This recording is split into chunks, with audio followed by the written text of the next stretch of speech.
محترم عزت مآب شعراء کرام و سامعین، یہ مضمون دراصل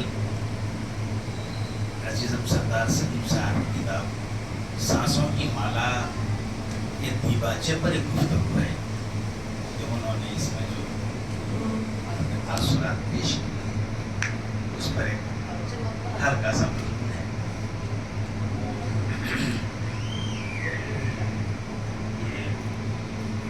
میرے دوست یوسف رویش کی بہت اصرار تھا اور فرمائش تھی کہ اس کو لکھنے کی کوشش کی ہے، سماعت فرمائیں۔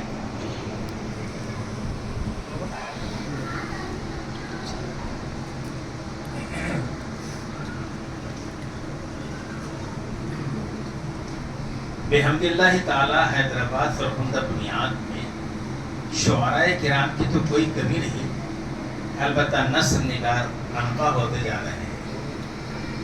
فی زمانہ معیاری تحریر خال خال ہی نظر آتی ہے۔ ایسے پرآشوب دور میں عزیزم سردار سلیم کی مختصر تحریر بھی دم غنیمت دکھائی دیتی ہے۔ خاکسار کو موصف کی نثر بہت پسند ہے، وہ بے تکلف اور بے ساختہ لکھتے ہیں، کہیں بھی آورد و تصنع کا شائبہ تک نہیں ملتا۔ وہ اپنی فکر اور اپنے اسلوب کے تنہا آدمی ہیں۔ جب وہ اپنی بوقلم و فکر کو کرتاس و قلم کے حوالے کرتے ہیں تو ایک ایسی تحریر جنم لیتی ہے جس کی ولادت پر تحریک و تہنیت کی تبریک و تہنیت کی پیشکشی واجب قرار پاتی ہے۔ چنانچہ ان کی تازہ تحریر کو ان کی تازہ تصنیف سانسوں کی مالا میں دیکھنے کا اتفاق ہوا، جو ایک جامع احوال نامہ ہے۔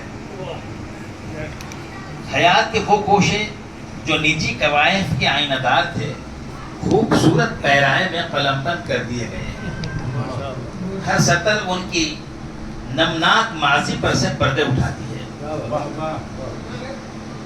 اور حال سے اپنا حال زار بیان کرتی ہے۔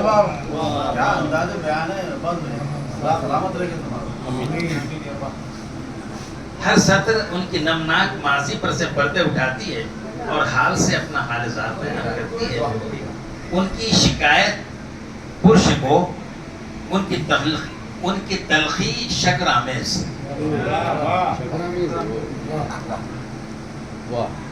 ان کی شکایت پرشکو، ان کی تلخی شکر آمیز اور ان کی خفگی خجستہ رقم ہے۔ ایک شاعر زندگی کو جس قدر قریب سے دیکھتا ہے وہ عام آدمی کے بس کی بات نہیں، اور پھر جب کوئی شاعر اپنی زندگی کو بنظر غائر دیکھتا ہے تو ہر نگاہ ایک لولوئے ناب بن جاتی ہے۔ پھر ان لولوئے بے مثل سے جو ہار بنتا ہے وہ سانسوں کی مالا کا روپ دھارتا ہے۔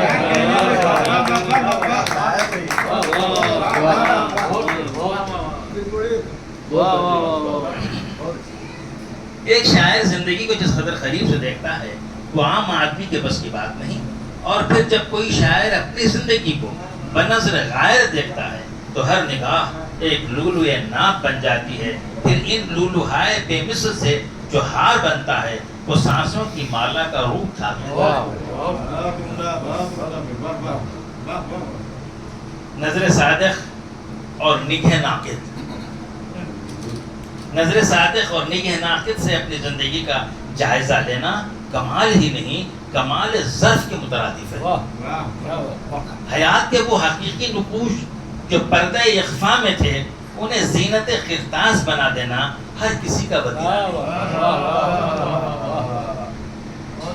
اس کام کو وہی انجام دے سکتا ہے جو پھول کی پتی سے ہیرے کے جگر کو چاک کرنے کا حوصلہ رکھتا ہے۔ یہ سردار سلیم کی تحریر کا دورہ امتیاز ہے کہ انہوں نے صدق بیانی کو روح تحریر بنا ڈالا۔ ان کے دیباچے لطیف میں شبہائے ماضی کتنی ہی سیاہ کیوں نہ ہو، صدق و صفا کے جگنوں روشنی کو بکھیرتے نظر آتے ہیں اور پڑھنے والے اس خوش رنگ و خوش آہنگ روشنی میں زیادہ منزل طے کر لیتے ہیں۔ لوگ دوستوں اور دشمنوں کے کاندھے پر رکھ کر بندوق چلاتے ہیں، لیکن سردار سلیم نے اپنے کاندھے پر رکھ کر اپنی بندوق چلائی.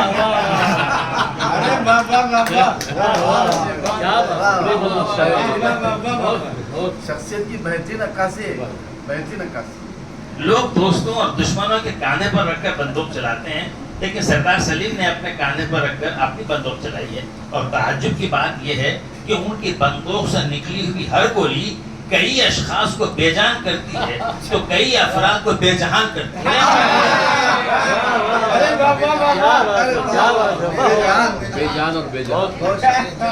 مزہ آ گیا. تو کئی افراد کو بے جہان کرتی ہے. کوئی جراحت کرب سے کرب آزما ہے تو کوئی نیم جام مرغ بسمل کا نظارہ پیش کرتا ہے. بعض غیرت مند تو اپنی سانس روکے آرزو مرگ میں مضطرب دکھائی دیتے ہیں. اس صدق آثار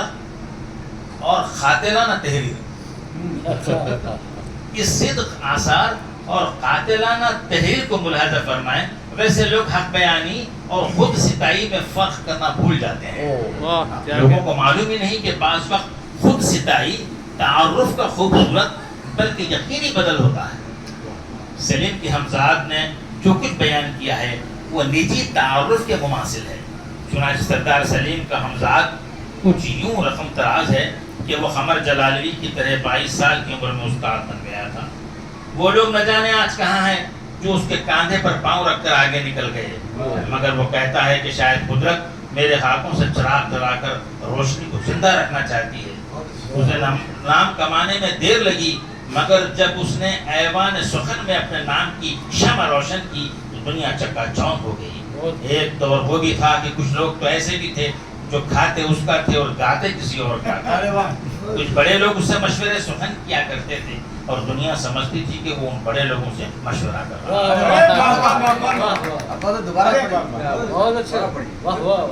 وہ قمر جلالوی کے طرح 22 سال کی عمر میں استاد بن گیا تھا. وہ لوگ نہ جانے آج کہاں ہیں جو اس کے کاندھے پر پاؤں رکھ کر آگے نکل گئے ہیں، مگر وہ کہتا ہے کہ شاید قدرت میرے ہاتھوں سے چراغ جلا کر روشنی کو زندہ رکھنا چاہتی ہے. اسے نام کمانے میں دیر لگی، مگر اس نے جب ایوان سخن میں اپنے نام کی شمع روشن کی تو دنیا چکا چوند ہو گئی. ایک دور وہ بھی تھا کہ کچھ لوگ تو ایسے بھی تھے جو کھاتے اس کا تھے اور گاتے کسی اور کا تھے. کچھ بڑے لوگ اس سے مشورے سخن کیا کرتے تھے اور دنیا سمجھتی تھی کہ وہ ان بڑے لوگوں سے مشورہ کر رہا ہے. مندرجہ بالا تحریر ظاہر بین حضرات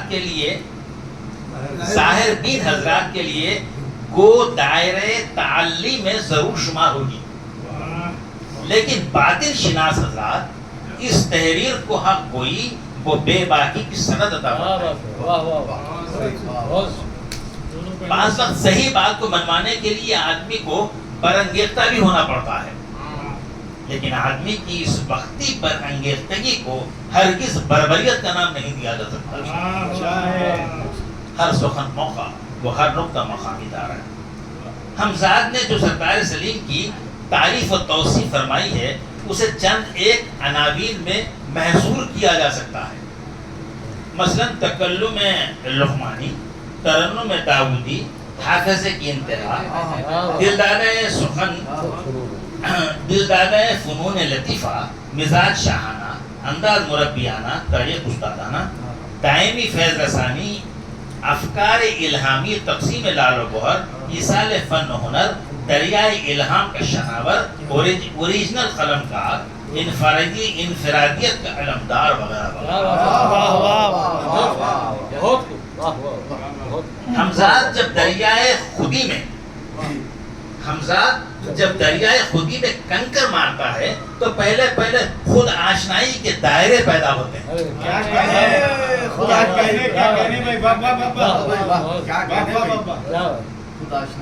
خود آشنائی کے دائرے پیدا ہوتے ہیں، پھر یہ دائرے خود آرائی کے دوائر میں تبدیل ہو جاتے ہیں اور پھر خود فراموشی کے جوہر دکھاتے ہوئے کنارے سے ہم کنا.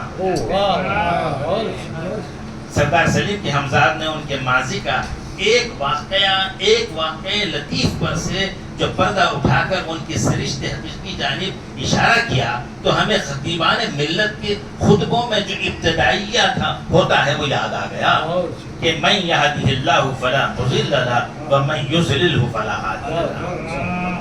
واقعی خدا جسے ہدایت دے اسے کوئی گمراہ نہیں کر سکتا. وہ شخص جس کی آرزو انداز مجاز کی تھی، وہ شخص جس کی آرزو انداز مجاز کی تھی، خدا نے اسے حقیقت حجاز تک پہنچا دیا.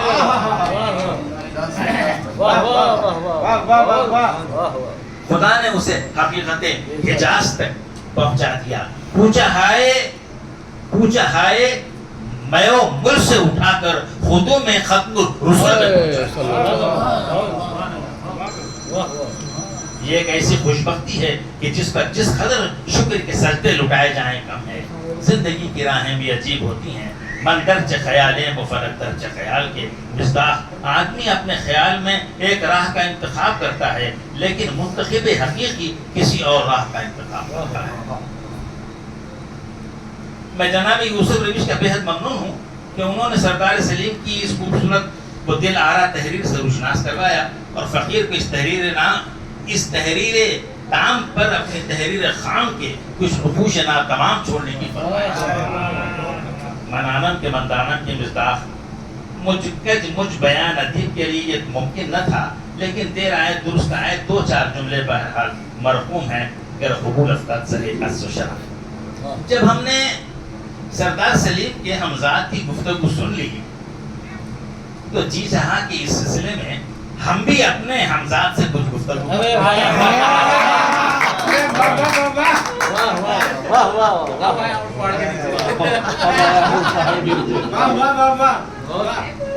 جب ہم نے سردار سلیم کے ہمزاد کی گفتگو سن لی تو جی چاہا کہ اس سلسلے میں ہم بھی اپنے ہمزاد سے کچھ گفتگو کر لیں. معلوم بات کہ اپنے محاسن کے اظہار کے لیے یہ خوبصورت سہارا ہے. چنانچہ ہم نے اپنے ہمزاد کو آواز دی تو اس نے آوارہ اور بدچلن فرزند کی طرح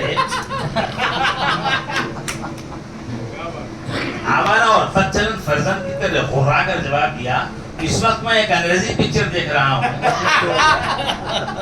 فلم ختم ہونے کے بعد آؤں گا.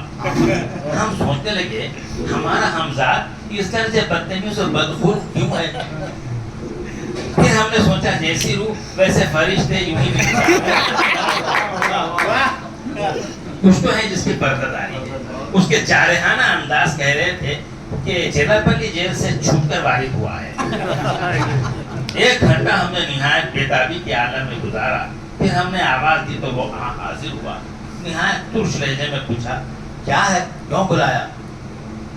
ہم نے کہا سردار سلیم کے ہمزاد تھے، ان کے بارے میں اچھی باتیں بتائی ہیں. میں چاہتا ہوں کہ تم بھی کچھ اچھی باتیں میرے بارے میں کہنے لگا تم نے سنا نہیں جس برتن میں جو ہوتا ہے اس سے وہی کچھ گرتا ہے. تمہارے بارے میں کیا خاک اچھی باتیں لکھوں. تم سراپا بد کردار و بد خیماش آدمی ہو. تمہارے برتن سے اچھی باتوں کا ٹپکنا دشوار ہی نہیں ناممکن ہے. تم اس درجہ عیاش تباہ ہو کہ سوائے حسین عورتوں کے تمہیں اس دنیا میں کوئی نظر ہی نہیں آتا اور ان سے التفات کے سوا تمہیں کچھ سوچتا ہی نہیں. آخر دنیا میں دوسرے لوگ بھی تو ہیں، دوسرے کام بھی کرتے ہیں. کبھی کبھار کے مشغلے کو تم نے دن رات کا مشغلہ بنا دیا ہے. تم اپنے وقت کے رنگیلے شاہ ہو.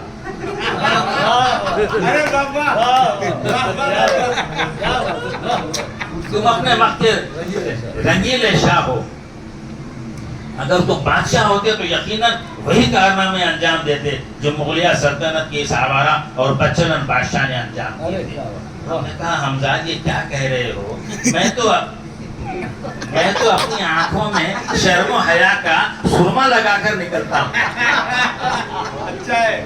شرم و حیا کا سرما لگا کر نکلتا ہوں. حمزاد نے اس پر تنزیہ خیخہ لگایا اور بولا اس کے ساتھ ہی سیاہ چشمہ بھی تو لگاتے ہو.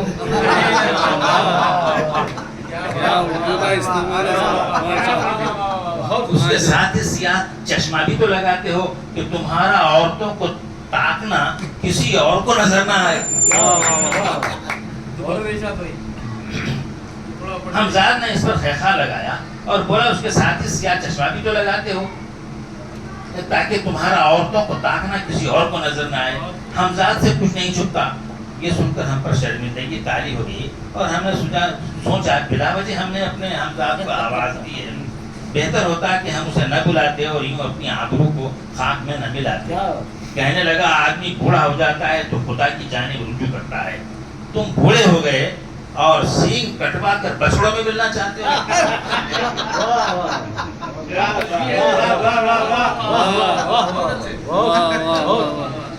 تم بوڑھے ہو گئے ہو اور سینگ کٹوا کے بچڑوں میں ملنا چاہتے ہو۔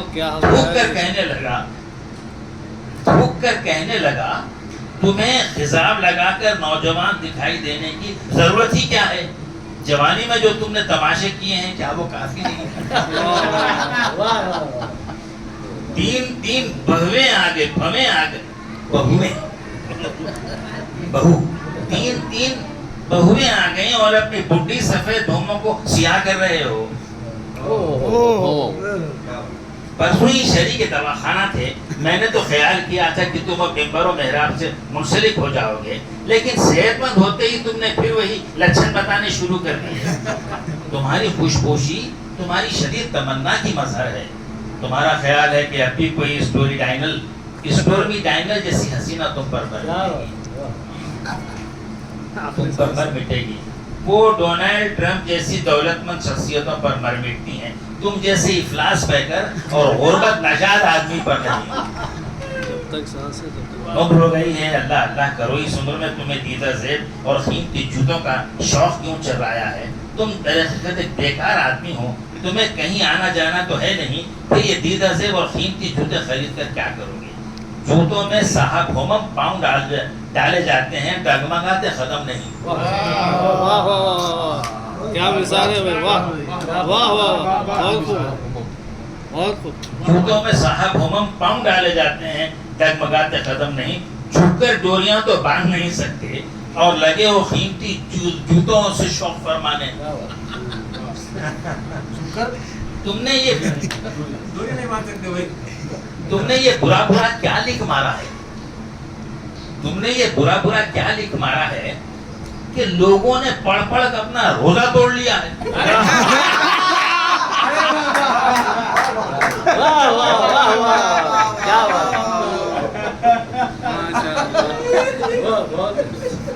تم نے یہ برا برا کیا لکھ مارا ہے؟ لوگوں نے پڑھ پڑھ کر اپنا روزہ توڑ لیا ہے، سیاہ راتوں میں بے صبر بھٹے مہر عصمت کو توڑ رہے ہیں۔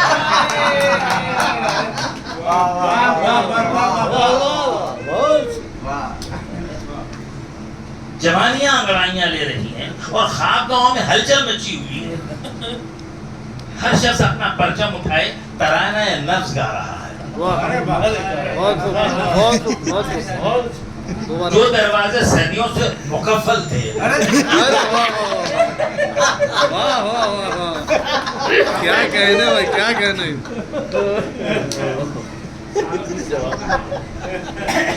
جو دروازے صدیوں سے مقفل تھے چیخ و پکار سے کھولے جا رہے ہیں۔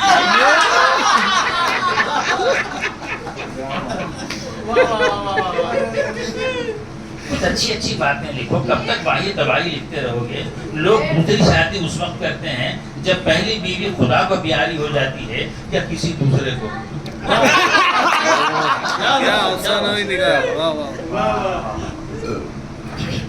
یا کسی دوسرے کو۔ تم ایک خوبصورت اور خوبصورت بیوی کو رکھتے ہوئے صرف اپنے شوق کے لیے دوسری شادی کی، تیسری بھی کچھ ایسی ہی کی، اور اب چوتھی کی تلاش میں ہو۔ تم آدمی ہو یا میر عثمان علی خان؟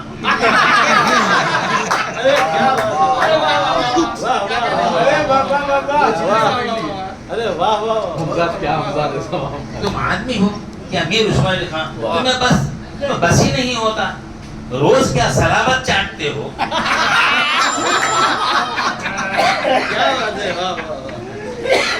کس نے تمہیں کہا ہے کہ متقی تخلص رکھ لو؟ اپنے کو دیکھو اور متقی کو دیکھو، یہ تو ٹنٹن کو مدھوبالا کہنے جیسا ہے۔ یہ تو ٹنٹن کو مدھوبالا کہنے جیسا ہے۔ ہم نے سوچا ہمیشہ ہی نقل بری ہوتی ہے، اور سردار سلیم کی نقل کر کے ہم نے کوئی اچھا کام نہیں کیا. ہمیں اب حمزہ کی تلخ باتوں کی تاب نہیں رہی تو ہم نے پرتھوی راج کی آواز میں چیخا اب تم جا سکتے ہو. ہم نے پرتھوی راج کی آواز میں چیخا اب تم جا سکتے ہو. حمزہ بدستور کھڑا رہا تو ہم نے پھر چیخا تمہاری موجودگی نافرمانی کی دلیل ہے.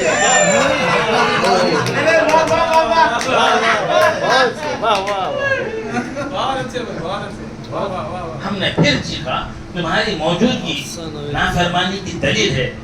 بولا حمزہ آتا ہے جاتا نہیں. کہنے لگا اب چیخو گے تو اچھا نہیں ہوگا. اب حمزہ آپے سے باہر ہو گیا. بولا سمجھ کیا رہا ہے.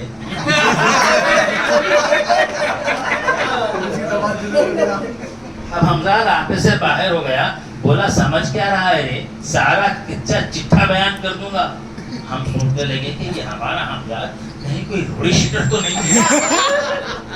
آخر وہ ہمیں ڈرا دھمکا کہ آپ ہی آپ رخصت ہو گیا اور ہم نے طے کیا کہ اب ہم زندگی بھر کسی کی نقل ہرگز نہیں کریں گے.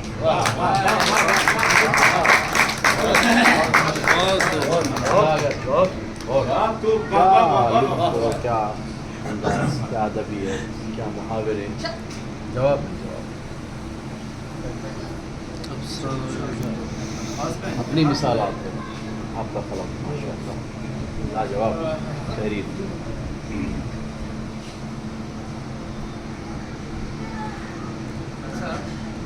آپ نے اپنی باتوں دوسرے کے کندھوں پر رکھ کر تیسرے کو نشانہ لگایا ہے.